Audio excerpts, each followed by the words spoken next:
Link to recipes in your videos so viewers can see ingredients, follow instructions, and view nutrition information.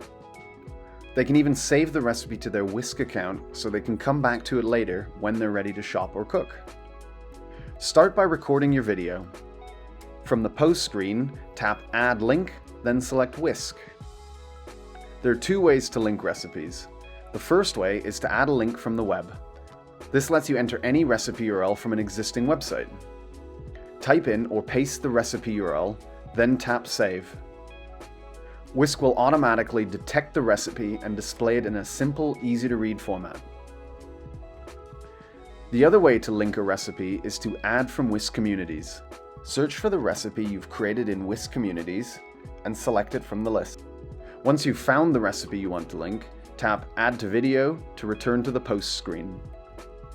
When you're ready, tap Post to publish your video. Now viewers can open the recipe to see ingredients or instructions and save it for later.